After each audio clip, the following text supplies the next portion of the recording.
So we're still somewhat on the topic of gossip, but this is a little bit different, but connected, what we're going to talk about tonight. And I want us to talk about this idea of when our words or our actions are misunderstood, how do we deal with that? Because sometimes that can turn into gossip, where somebody sees us doing something or hears us say something, misunderstands, and then they talk about it with other people and it can get spread around and it may become something that causes a problem for us. So how do we unravel those knots that get tied up when we are misunderstood? And we're going to look primarily at this idea of the wisdom of calm clarification. In other words, understanding where somebody's coming from when all of this gets talked about, or even when they come talk to us about it, but understanding that we need to just clarify what the situation is, and that will take care of everything. So when we talk about spreading harmful information, so something that may make us look bad or affect our relationships with people in the moment, it's not always gossip. It may be gossip, but it's not always gossip, and it's certainly not always a lie. Even if it's not entirely accurate, it may be a misunderstanding. The person who sees something or hears something may have a genuine reason to be concerned based on what they're able to see or hear, but they're fundamentally wrong about the intent behind it or the purpose of what they're hearing or seeing, and that causes a situation where there's unnecessary conflict. So in this illustration, somebody looks at this cube that has blue on some sides and red on the other, but because they look at it straight on, all they see is a red square. Somebody else looks at it from the other side, straight on, they see a blue square. And they're looking at the same thing, but from different angles, and they're both wrong about what they're seeing. Now, yes, they see a red square or a blue square, but that's not what it is that they're actually seeing. They're seeing a cube that has different colors on different sides. And unfortunately, because we're not God, we don't always get things right in what we see. We don't see the full picture or understand the whole situation a lot of the time.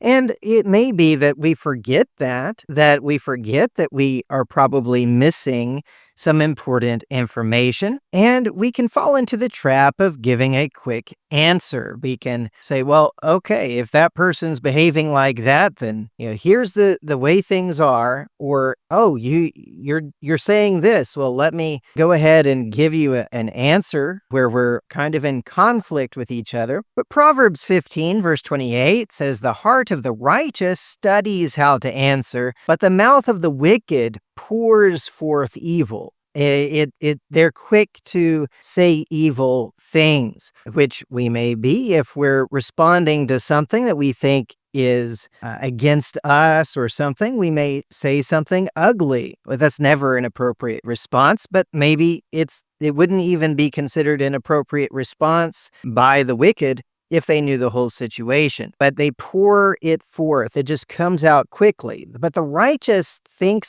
studies about how to answer. They think about it before they respond. In Proverbs 18, verse 13, it says, "He who answers a matter before he hears it, it is a folly and shame to him." So the problem here is in the timing, right? It's not that he gives a foolish answer, but it's foolish to answer before he actually hears the complete situation. It's a failure to gather the full context of what's going on, what's being said, before passing judgment and answering the matter. That's an easy trap to fall into.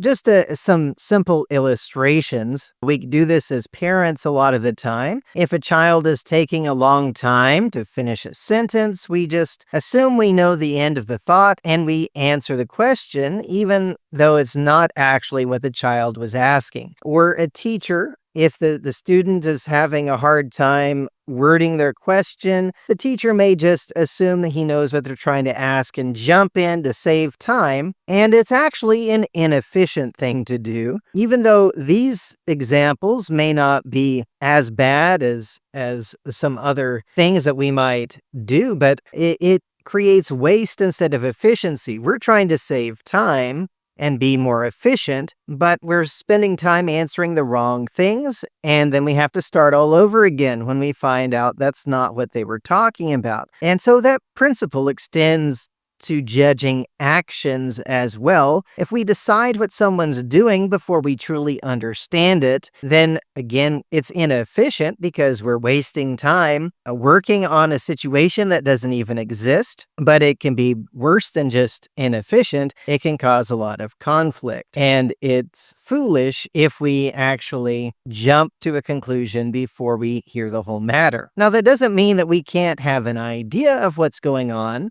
before we hear the whole matter, and maybe even react sometimes, but we have to always have in mind that we are lacking some information here. So when we are misunderstood, when we're on the other side of this, we're not the one listening, which, we need to be careful how we listen and how we observe and not jump to conclusions. But if we're on the other side, somebody has concluded something about us without understanding the situation and they're wrong. Maybe they even talk to others about it because they're concerned about what we're doing or what they believe we're doing. It can be difficult to maintain our composure or to stay calm when we're on the receiving ends of a false conclusion. And I don't want to call it so much a false accusation, although that can play into it. But when somebody comes to a conclusion about what we're doing based on what they've seen, but they're wrong, it can be easy to get angry with them. Well, why didn't you just ask me? But we need to react in an appropriate way. So if we're doing something legitimate or right, but we're viewed with suspicion, and maybe others are talking about it even before we know that this is an idea people have, how do we react to that? So the tribes of Reuben, Gad, and the half-tribe of Manasseh give us a really good example of the power of just staying calm and clarifying things. So we have two examples with these tribes. The first one is in Numbers chapter 32. They make a request that is a little bit ambiguous, or it's not totally clear what they mean behind it. So the situation is that the tribes of Reuben, Gad, and half-tribe of Manasseh come to Moses. So this is before Moses dies. It's before they cross over the Jordan River. They're still on the east side of the Jordan, and they see that territory that they have conquered has good land for grazing. And so they go to Moses and they say, "Let this land be given to your servants as a possession. Do not take us over the Jordan." Well, that's how they worded it. And so they were not very clear in their communication. Really, what they were saying is, we want to live on this side. We want this to be our territory. But they didn't indicate in what they were saying that they were still committed to the broader mission of going into the land and conquering it for the whole nation. And so Moses assumes the worst, and it's not really something you can blame him for, because the Israelites have rebelled against God and tried to do their own thing over and over and over again. So this sounds like them doing this again. So he reacts. He doesn't even say, "Can you please explain what you mean by that?" which might have been a wise thing to do. But he immediately assumes that this is a repeat of the rebellion at Kadesh Barnea, when they failed to go into the land the first time and they ended up wandering in the wilderness for 40 years. He hears, "We want this land, don't take us over the Jordan," and he interprets it as, "We're quitting the war and abandoning our brothers." And so he rebukes them very strongly for this. And he says they're discouraging the heart of Israel. He says, "Shall your brethren go to war while you sit here?" And so his judgment, the reaction that he gives, is based completely on what he thinks they mean, but it's not actually what they intend by what they said. So he misunderstood them, and it could be very easy for them to get angry with him. Why are you assuming that that's what we mean? Well, they have a history where that would probably be what they mean. It's not unreasonable for him to assume that, but they don't get angry. They just de-escalate the situation by clarifying. They stay calm and they don't get defensive. They just calmly explained what they actually had in mind. They're going to build sheepfolds for their livestock and city for their families, but the men would go with their weapons before Israel until the land was conquered. So they're still going to cross over. They're still going to help fight and conquer the land for the rest of the tribes, but they want to live on that side of the Jordan. And so because they explained the matter calmly, instead of being indignant with, well, why would you assume such a thing about me, about us? The conflict was resolved instantly. It was over. Okay, that's fine. That'll work. And so that was the first situation with these tribes where they showed how using calm explanation, clarification, just sorts out the problem rather than getting angry about what somebody thought about me. We have another example of these same tribes in Joshua chapter 22. After the land has been conquered and they go back across onto their side of the Jordan and they build an altar. And this is an ambiguous thing they're doing. So they're not telling the other Israelites anything about it, but they're doing something where it is not clear what they're doing. So they go back to their land, and on the border next to the river, they build a great, impressive altar. And they don't tell the other tribes anything about it. They just build it. So that's a pretty significant action. It's clearly intended to be seen, but they don't tell their neighbors, the other Israelites, why they're doing it. And so the rest of Israel sees the altar. They start talking about it. So this is where somebody could say it's gossip because it spreads around all these tribes. Well, look what those tribes have done. And they're rebelling against God. But it's not really gossip. This is them misunderstanding something, and yet at the same time, they have a genuine reason to be concerned. They don't ask questions at first. They just get all the tribes together for war. They have the army out there, and Phinehas, the priest, and the tribal leaders go, and then they talk to them, and they accuse them of rebellion, treachery against God. They say in verse 16, "What treachery is this that you have committed against the God of Israel to turn away this day from following the Lord, in that you have built for yourselves an altar that you might rebel this day against the Lord?" There's no question in that. They're not actually saying, "Hey, why did you build that altar?" They are assuming that they're rebelling against God, which again, because of the history of Israel, is not an unreasonable assumption. But they are in fact wrong about why they're doing it. So, when we see something, but we don't hear the context or the reason for it, that often leads to the most dangerous false conclusions. We can conclude something about somebody based on what we see because it's the only explanation we can think of when it's in fact the wrong conclusion. But if somebody does that to us, it's very easy to become upset with them, to say, well, why didn't you just come and ask me why I did this? Why were you assuming that I was sinning against God, that I was rebelling against God? That would be a natural reaction, but it's also not at all a useful reaction. So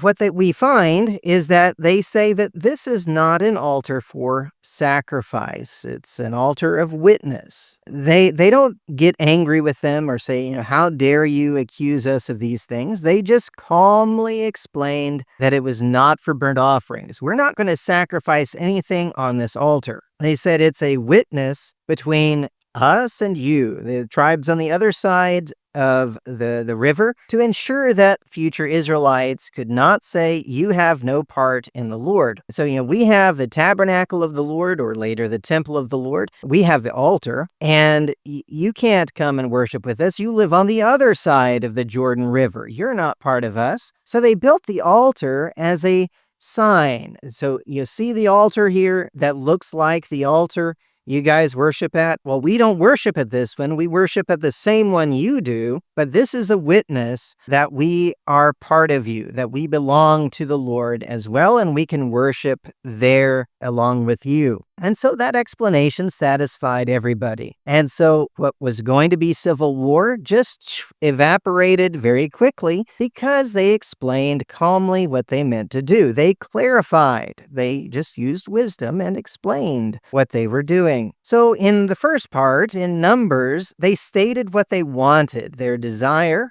but they were silent about the condition, or, we want this land, but we will still go first and help conquer the land. They didn't say that part. And so there was suspicion about why they were saying that. Are you rebelling? Are you discouraging the rest of Israel? In Joshua, in the second example, we see them take a major action in building that altar, but they're silent about the context or the reason for it. And so the threat of war comes because of this. And it both times it's because of missing communication. And so when we're misunderstood, I would say it's rarely just purely malicious or somebody who hates us, and that's why they misunderstand us. It's often just because we did not communicate as well as we should have. And sometimes it's because of how we behaved in the past. So the Israelites had rebelled enough times that assuming they were doing it again was not a bad assumption. And sometimes when we have done a particular sin and somebody assumes that's what we're doing again, we don't have a right to get angry at that assumption. There's a reason for that. But we can calmly explain, no, that's not actually what's happening in this situation. Here's the real situation. So if you want to have peace, don't get angry. Just realize their concern may be genuine. It may be based on what they can see. It's not that they have a problem with us or that they're assuming the worst about us.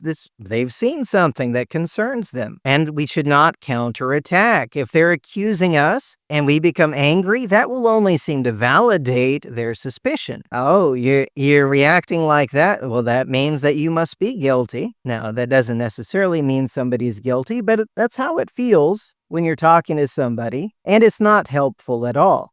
So you just explain calmly, provide the missing context, tell them the reason why you're doing what you're doing or why you said what you said. And so that's how you have peace in these situations. You don't just say, well, people are gossiping about me. Well, maybe they are. Sometimes that happens, but there might be a reason people are talking, and it may be genuine concern. And so we need to be cautious about that and communicate as much as we can to have peace rather than just being offended. So as listeners, we need to strive to hear the full matter before answering. And as the speakers or the doers, we need to realize that a lack of clarity encourages suspicion. So the less clear we are about what we're saying or why we're saying something, why we're doing something, the more reason people have of being suspicious of what we're doing. And so we can't control how quickly others judge us, but we can control how clearly we communicate. And we need to make sure we are clear in our communication